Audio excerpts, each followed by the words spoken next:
Los Angeles, a city of lights where the glow never fades. Among its luxury lives a young heiress named Elena Dawson, the only daughter of Richard Dawson, the cold yet gentle billionaire behind one of America's top tech companies, Dawson Tech. Her mother died when she was just 6, and since then, Elena's life revolved around opulence and the unconditional spoiling of her father. Elena grew up like a princess in a glass tower. Except this princess was temperamental, rebellious, and stubborn. She had fired 5 drivers, 3 tutors, and 7 bodyguards in just 1 year, because I didn't like their attitude, she often claimed. But what really triggered her worst meltdown? Her father's new love. One evening, with candlelight still flickering on the dinner table, Richard gently said, "Isabel and I are getting married this summer." Elena set her wine glass down, her eyes turned cold. "She's younger than Mom, she just wants your money," she yelled, shattering the glass in her hand. The days that followed were chaos. Elena disappeared from home, partied all night, and appeared in tabloids with scandalous headlines. Shareholders began to panic, stocks dropped. Richard knew he was losing his daughter, and if he didn't act fast, he'd lose everything else too. In a quiet evening on the 45th floor, Richard met with Jason Cruz, a silent man with sharp eyes, built like a soldier. Not much was known about him, only that he had served as a private security advisor for high-profile figures. What shocked Richard was Jason's volunteering for the job of being Elena's bodyguard. "You're sure? She's not exactly pleasant company. Everyone I hired ran away within days," Richard warned. Jason only smiled. "If you truly want her to change, then quitting isn't an option." The agreement was made. But Elena had no idea that Jason wasn't just a bodyguard. He was the grandson of Don Emilio Montgomery, the largest investor of Dawson Tech, the one who could influence who runs the company if Richard steps down. Yet Richard's plan wasn't just about hiring a bodyguard. It was about setting up a secret arranged marriage if Jason could succeed in changing Elena's heart. Elena stood at the gates of her mansion, arms crossed, eyes blazing like she was ready to set the world on fire. In front of her stood a tall man in a crisp black shirt, sunglasses on, posture as rigid as a flagpole. He said nothing, only offered a slight nod when she sized him up from head to toe. Was it supposed to be another one Dad hired? Elena scoffed. Jason didn't reply. Richard stepped out the front door with a strained smile. "Elena, this is Jason Cruz, your new bodyguard. From today on, he goes wherever you go." "Again, a bodyguard? Dad, what am I, a toddler?" Elena shouted, storming into the house, but not before kicking Jason's suitcase aside like a welcoming gift. She did everything in her power to get rid of Jason. Woke up late just to make him wait. Pretended to be allergic to his cologne. The quieter Jason was, the more it irritated her. "I don't get why my dad hired someone like you. Are you mute?" she said as they sat in the car heading to an event. Jason replied calmly, "I speak when necessary." "Then speak now. Why'd you even take this job? Do you know who I am? I'll have you begging to quit in 3 days. Jason turned to her, eyes locked. "I don't beg, and you're not as special as you think." Her eyes widened. No one had ever spoken to her like that, and annoyingly, her heart skipped a beat. A week later, disaster struck. Photos of Elena with Benji, her troubled ex, at an underground club hit the tabloids. Stocks tanked. The board panicked. Richard was furious. "That's it. Jason, get her out of here. Now." "What do you mean, get her out?" Elena protested. "Anywhere but LA, far away from trouble." Within the hour, Jason was loading her suitcase into the SUV. Elena screamed, kicked, cursed, but the car sped out of the Dawson estate. "Elena Dawson," Jason said, "I'm not your usual bodyguard. My mission is to make sure you don't destroy yourself. And if it takes illegal kidnapping, so be it." "You have no right," she yelled. Jason looked straight ahead, unfazed. "Your father signed full guardianship over to me. I have complete authority for the next 3 months." "You're insane." "Maybe, but you'll remember these 3 months for the rest of your life."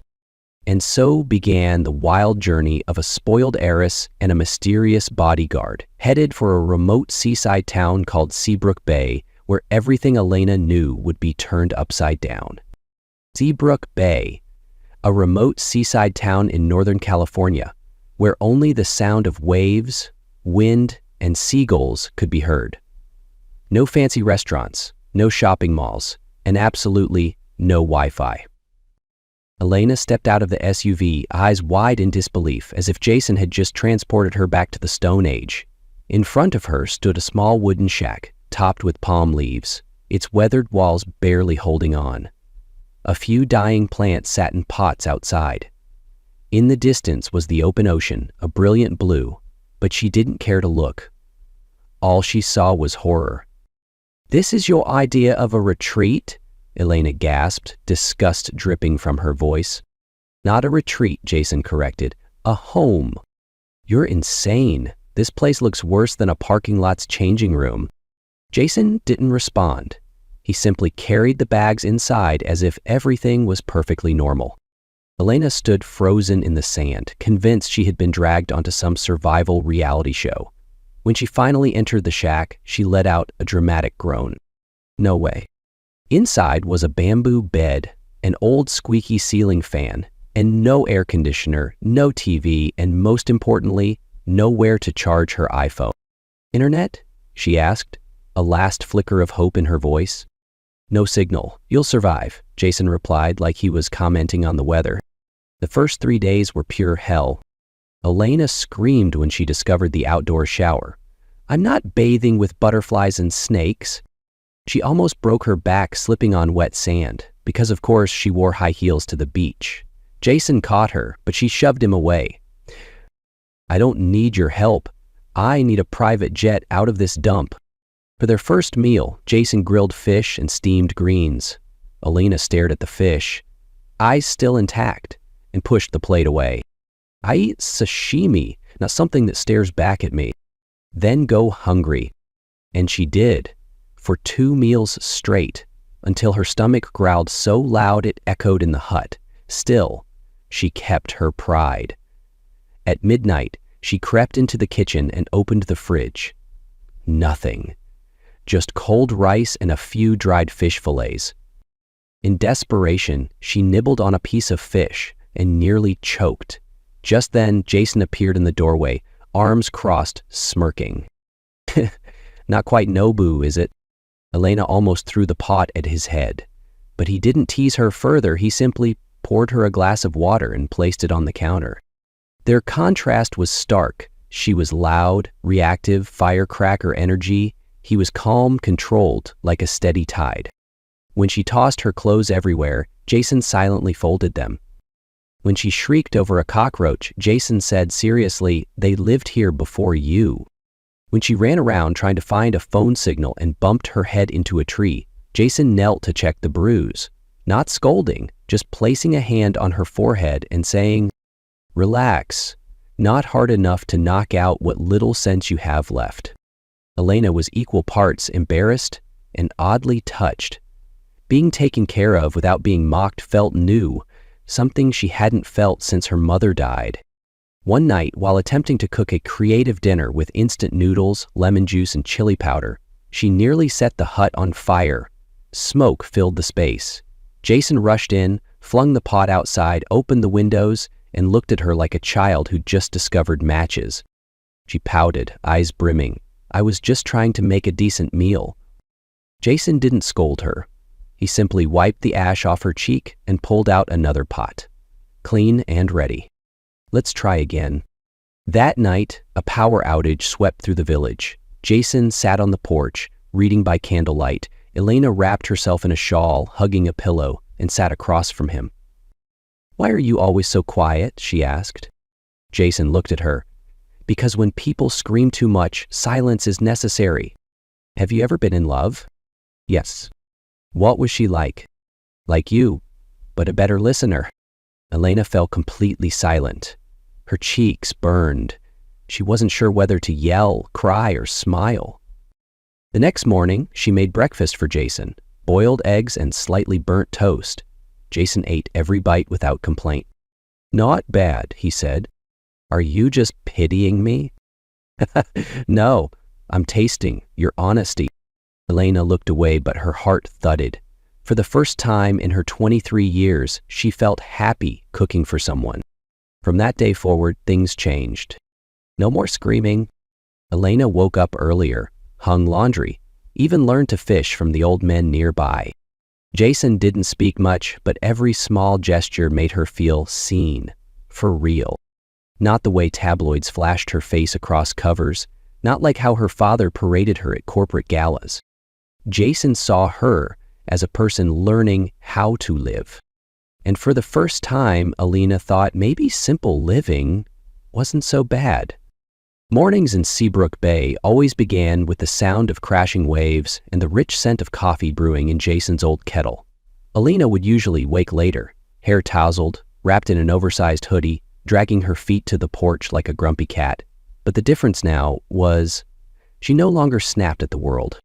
Instead, she'd sit next to Jason, accept a steaming cup of coffee, sigh deeply, and ask, "Think it's going to rain today?"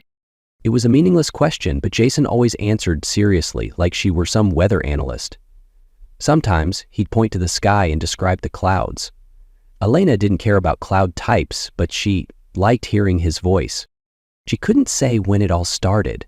Maybe it was when he caught her mid-fall, or treated her burn without a word, or just the way he looked at her, like she wasn't a burden. No one had ever looked at her that way, not her ex-boyfriends, not her father, not even the media.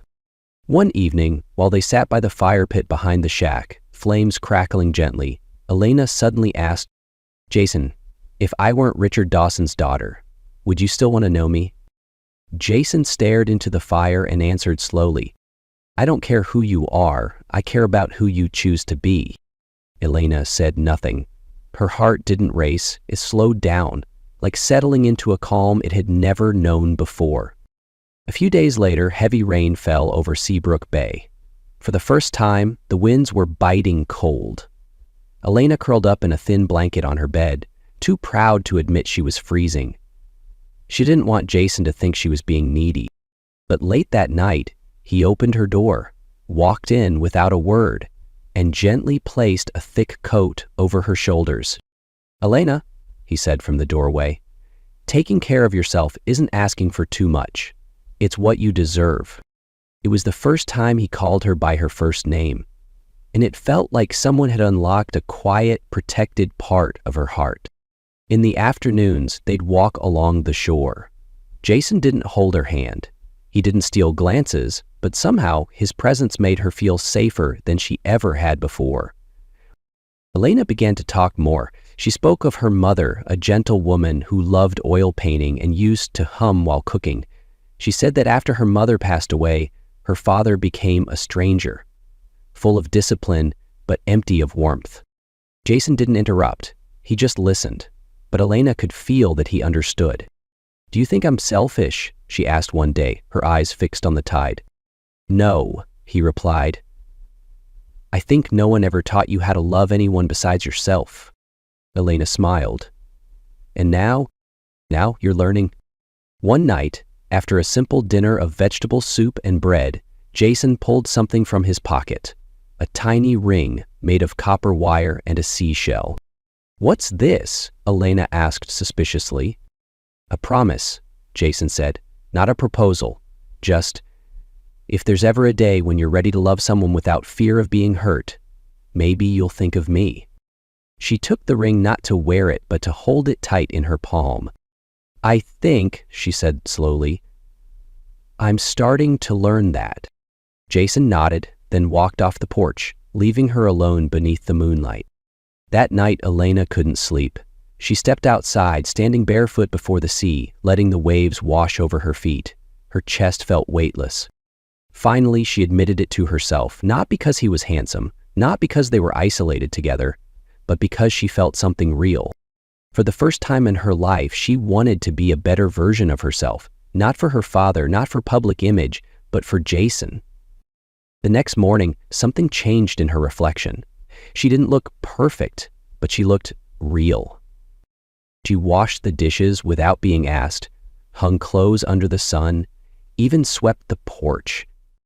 That afternoon, while folding laundry, she spoke again. "When I was a kid," she began, "I used to think, if I behaved better, maybe Dad wouldn't work so much." Jason said nothing right away. He picked up a towel, folded it with her, then looked into her eyes. "Your father didn't pull away because you weren't good enough. He pulled away because he didn't know how to handle grief, just like you're learning to live again." His words hit her harder than she expected. In that moment, she wanted to hug him, not out of love, but out of understanding. That afternoon, Seabrook's ocean shimmered beneath a golden sunset. The sun melted into the horizon, casting soft ribbons of orange, violet, and amber across the water. Elena sat on the sand, hugging her knees, while Jason sat a few feet away, close enough to hear each other breathe, but far enough to respect the space between them. "Do you always watch sunsets like this?" Elena asked softly. "No," Jason replied. "Only when there's someone to share it with." Elena smiled faintly, eyes still on the waves. "So, I'm the first?" "Not the first, but the first who made me want to stay this long." His words drifted like a breeze, but they tightened something in Elena's chest. She turned toward him. Jason wasn't looking at her, but his hand clenched slightly in the sand, as if holding himself back. "Jason." He turned slowly. His gaze was steady, deep as the sea. "Elena, I don't know when it started, but every day I spend here, I want to leave less and less. You don't need to be perfect. Just being yourself is enough to make me stay." Elena felt her heart crack open, not from pain, but from finally feeling something real. No performance, no rush, no conditions. She didn't speak. She simply leaned her head gently against his shoulder. The ocean breeze wrapped around them like a secret. Jason didn't move. Minutes passed. Then he spoke, his voice low and sure. "Elena, I'm not perfect, but I promise I won't touch you, not even a hug, until the day you're my wife. I respect you, and I want you to be loved the way you truly deserve." Elena said nothing, but tears fell silently onto the sand, not from sadness, but because her heart had finally found a place to rest. Time in Seabrook Bay was not measured by clocks, but by the little things Elena learned each day. Morning, waking up early, practicing deep breathing, and making coffee for both of them. Afternoon, hanging out the laundry, cleaning the yard, helping Jason cook. Evening, walking, talking, and listening, more than reacting. No one made her do these things. Jason never asked, but Elena volunteered, because for the first time in her life, she felt truly alive. One day, Jason had a fever after getting caught in the rain at sea. He lay curled up on the bed, his forehead burning. Elena frantically cooked porridge, mixed medicine, found towels to wipe him down. Things she had never done for anyone, not even for herself. "Do you know? I used to not remember how to open a can of fish," she said, as she placed a cool towel on Jason's forehead. Jason chuckled. "Now I know how to lower a fever." Elena looked at him, her eyes both gentle and proud. "Because I want to learn." The next morning, Jason woke up, his health gradually recovering. He sat up, looking at the tidy house, the table set. Elena was washing the dishes, her hair tied up, wearing an old t-shirt and shorts, simple but more radiant than any designer dress he had ever seen her wear. "Elena?" he called softly. She turned around. "What's wrong?" Jason looked at her for a long time, then smiled. "You're different." She didn't deny it. She just nodded, very slowly, and said, "It's not because anyone made me change. It's because I want to be a version of myself that I can be proud of." Time in Seabrook Bay didn't tick by with clocks, but with quiet moments, and the little things Elena learned every day. Morning, she woke early, took deep breaths, and made coffee for both of them. Afternoon, she hung laundry, swept the porch, helped Jason cook. Evening, they walked, talked, and she listened more than she reacted. No one asked her to do any of it. Jason never demanded, but Elena did it because she wanted to. For the first time in her life, she felt like she was truly living. One afternoon, when the sun was melting into the horizon and the Seabrook sky was bathed in amber light, Jason told her to close her eyes. "I have something for you." Elena smirked. "Not another fishing lie bracelet, I hope." "No. This one is more important." When she opened her eyes, Jason was kneeling on the sand, holding out a small ring made of a seashell and copper wire, catching the golden sunset like a secret promise. "Elena," he said, "I don't have a mansion, I'm not in Forbes, and I can't offer you a luxury life. But I have love, and a heart you've helped heal." His voice didn't shake. No theatrics, just truth. "If you're not ready, I'll wait. I swear I will. But if there's a part of you that believes we could build something extraordinary but real, then will you marry me?" Elena didn't cry. She just smiled. Soft. Honest. It was the first time a smile ever felt like home. "I don't need anything else, except you." Then she nodded. Jason stood and gently slipped the ring onto her finger. It wasn't perfect. It wasn't expensive. But it was the first ring that made her feel truly valued. That night, they sat on the porch, fingers intertwined. "I can't hide forever," Elena said, eyes on the water. "Ellie is still waiting. My father is still waiting, and I think it's time to go back." Jason nodded. "I know, but this time you won't go back alone." Their return wasn't grand, no paparazzi, no press releases.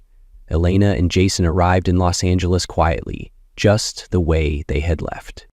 Richard Dawson stood waiting in his office. When Elena stepped inside, he rose to his feet. No scolding, no lectures. "Are you okay?" he asked. "Better than ever," Elena replied, steady and clear. She set her purse down, walked over and hugged him, something she hadn't done since she was 14. "I'm ready now, but I'm doing this on my terms." Richard tightened his arms around her. "That's all I ever hoped for." Weeks later, an official announcement was sent to the board. Elena Dawson would take over as the new CEO of Dawson Enterprises. On her finger, the seashell ring rested quietly. No one at the boardroom table noticed. But she knew. It was the most valuable thing she had ever worn. On the rooftop of Dawson Tower, overlooking the city lights of LA, Elena and Jason stood side by side. "Do you ever wish you'd fallen for someone simpler? Someone easier to love?" Jason smiled and squeezed her hand. "If this is what messy looks like, then I'd choose it every day for the rest of my life." The wind ran through her hair. The city below sparkled with artificial brilliance. But in Elena's eyes, nothing shone brighter than Jason's gaze. The girl who once ran from the world had come back with a wiser heart, a real love, and a truth she had never believed before. She was worthy of love, and strong enough to love in return. Elena's return to Los Angeles sent a quiet shockwave through the business world. Once called the runaway heiress, she was now officially nominated by Richard Dawson to become the next CEO of Dawson Enterprises. The press conference was discreet but powerful. Richard stood beside his daughter, placing a firm hand on her shoulder. "I believe Elena will continue the legacy I built, not because she's my daughter, but because she's found her own strength." A light applause followed. Elena smiled, not to impress, but because she finally believed in herself. No one in the room could have imagined that just a year ago she had been dismissed as a failure. That night, at a small private celebration, Benji, Eleanor's ex-boyfriend, appeared. He looked as dashing as ever, but there was a strange shadow behind his charming smile. Elena tensed slightly, but kept her composure. "You look different," Benji said, swirling a glass of wine. "Because I'm living for real now." "I thought I knew you," he murmured, "but maybe I want to know this version better." Elena didn't respond. She turned to leave, but Benji grabbed her wrist. Jason appeared almost instantly, his voice calm but cutting. You've got your hand on the wrong woman, Benji smirked. Just saying hello to an old friend. 2 days later, Elena vanished after a meeting with the finance team. No calls, no texts. Her car was abandoned in the parking garage. Panic spread quickly. Richard Dawson received an anonymous email. $2 billion or she disappears forever. Don't call the cops, we're watching you. Jason read the message, his face stone cold. He knew instantly Benji was behind this. Where is she? Richard demanded, visibly shaken. Jason answered, steady as steel. I'll bring her back, safe. What are you planning to do? Jason glanced at him, his eyes blazing. What any man would do, for the woman he loves. Using underground contacts and sharp deduction, Jason traced Elena's location, an abandoned warehouse on the outskirts of the city. He didn't call the police. He went alone. No weapons, just willpower and skill. Inside, Elena was bound, tape over her mouth, terrified. Benji stood over her with 2 guards, talking into a burner phone about the money. Jason stepped into the warehouse, calm as ever. Cut the price, he said. She's not worth $2 billion. She's worth my entire life. Benji sneered. Well, the bodyguard plays the hero. What do you think you're gonna do? Jason didn't reply. He acted. In under a minute, both gods were on the ground, groaning. Benji pulled a knife, but Jason moved faster. He fought with the precision of a trained elite, not out of rage, but focus. In the end, Benji was tied up with the very rope he'd used on Elena. Jason rushed to her, peeled the tape from her lips. Jason, she gasped, how did you find me? Because I was never going to lose you. When they returned to Dawson Tower, Richard was already waiting outside. He watched Jason help Elena out of the car, and for the first time, he truly saw the man beside his daughter. Jason looked him straight in the eye. It's time you knew the truth. I'm Jason Cruz Montgomery, heir to Montgomery Holdings and the largest stakeholder in your company. Richard was stunned. You're Michael Montgomery's son? Yes, but today I'm just a man who loves Elena, and I came not to protect her fortune, but to see if she could stand on her own. Richard said nothing for a long time, but his silence wasn't disapproval, it was acceptance. Elena took Jason's hand. Her eyes didn't shine because of Jason's name, they shined because she believed in him. That night, back in their apartment, Elena traced the little seashell ring on her finger. How long were you hiding that from me? From the beginning, Jason said, because I needed you to love the man, not the name. Elena smiled softly. Then I chose right. Jason leaned in, kissed her forehead, and whispered, and I chose the right heart. That morning, the Dawson Enterprises boardroom was thick with tension. The vote to appoint Elena Dawson as official CEO had been scheduled. She stood at the head of the long table, hands gripping her presentation folder, her gaze firm. Gone was the girl who once cried on the beaches of Seabrook. One by one, the votes were cast. The results were read aloud. 5 votes in favor, 5 votes against. Silence fell like a weight. The chairman cleared his throat. As per policy, in the case of a tie, the larger shareholder has the right to cast the deciding vote. All eyes turned to Richard Dawson, but he simply shook his head. I am no longer the largest shareholder, he said. That title belongs to Montgomery Holdings. A murmur swept the room. Then a voice spoke from behind Elena. All cast the final vote. Jason appeared in the doorway, dressed in a simple gray suit but radiating a quiet power. Elena's breath caught in her throat. She hadn't seen him since the rescue, and now he stood like a force of nature, calm but unstoppable. Jason Cruz Montgomery, he said calmly, representing Montgomery Holdings, the owner of 38% of Dawson Enterprises. Elena turned, frozen in disbelief. Jason gave her a soft, steady smile and declared, Montgomery Holdings votes in favor of Elena Dawson as official CEO. A wave of murmurs and exclamations rippled through the room. The chairman stood, voice clear. With majority support, Elena Dawson is hereby named Chief Executive Officer of Dawson Enterprises." Elena stood still. She turned to Jason, lips trembling, eyes glassy, her knees buckled, not from shock, but from the overwhelming feeling of being chosen, believed in. Then, the world went black. When she opened her eyes, everything was white. Beside her hospital bed, Jason held her hand tightly, his face etched with worry. "What happened?" she murmured. "You fainted. Too much pressure." The doctor entered, holding a chart and smiling kindly. "Good news. Nothing serious. But Miss Elena should get more rest, especially during the first trimester." Elena frowned. First trimester of what? Jason lifted his head, looked at the doctor, then back at her, and said softly, "Elena, you're pregnant." Time seemed to pause. Elena stared at him, then slowly lowered her gaze to her hand resting on her stomach. For the first time, she wasn't a CEO, not a Harris, not a misunderstood daughter. She was simply a mother-to-be, and next to her was the man who had loved her not for her name, but for her heart. She squeezed Jason's hand, eyes glistening, but her smile, it was radiant like the sunrise over Seabrook long ago. In the final months of her pregnancy, Elena began to see everything with a gentler heart, including the past. She reached out to visit her stepmother, the woman she had avoided for years.